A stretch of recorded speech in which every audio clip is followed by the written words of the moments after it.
Good morning, everybody. We just got the new PPI, the Producers Price Index, and it's way better than expected, negative 0.1% versus the expected positive 0.3%. Now, what this means for the Fed, what this means for the interest rate policy, what this means for the stock market, because there's a lot to unpack here, and I'm going to do it in about 3 minutes max. I'm going to save you a lot of time this morning. Check this out.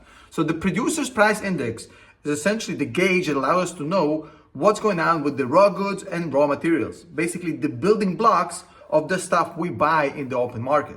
If the Producers Price Index, the PPI, is bad, this means CPI usually is going to also be bad. But if the PPI is good, it means a good sign for inflation. It's always one step ahead. So the PPI births the CPI and so forth and so forth. So here's what happened over the past 7 days.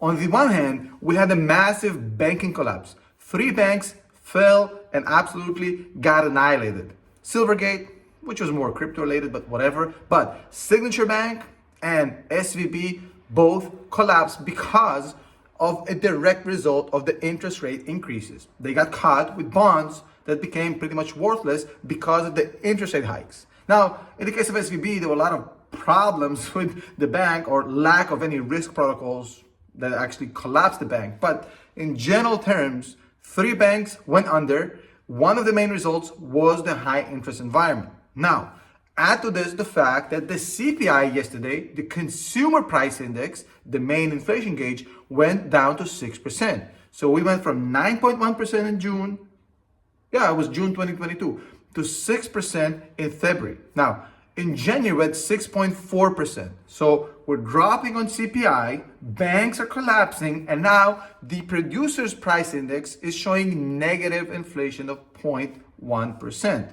Now, this means that there's a high likelihood that the Fed is going to combine all the 3 data points and will say, well, look, banks are already having trouble, inflation is slowing down, PPI is actually negative.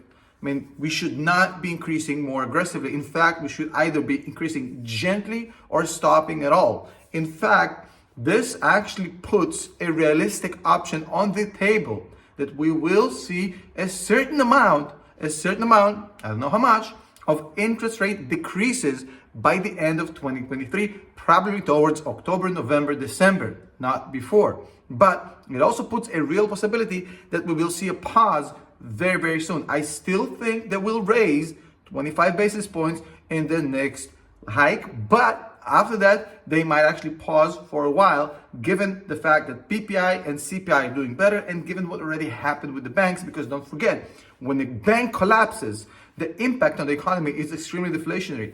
I heard somewhere that they're comparing it to 30 companies. When a bank collapses, like 30 big companies collapsing because of all the overlapping things and the cascading effects of that. So just my 2 cents, I think it's a good sign for the market as well, because if the Fed will actually slow down and be more dovish and more accommodating, and we're going to be actually going a little bit back more to less restrictive monetary policy, it is better for the economy, it is better for the stock market. But I'm going to warn you once again, there is no direct link. It's not like when the Fed immediately stops raising rates or starts reducing rates, the stock market flies forever. It doesn't work like that. There's no direct correlation, but it is a good sign. But all of this would be dependent on what happens in the next few months. If this is an isolated thing and the PPI goes spiking up again, then everything is said here is not going to happen. If the CPI does like a U-turn and goes back up, none of this would matter. This is all assuming things will continue gradually to get better.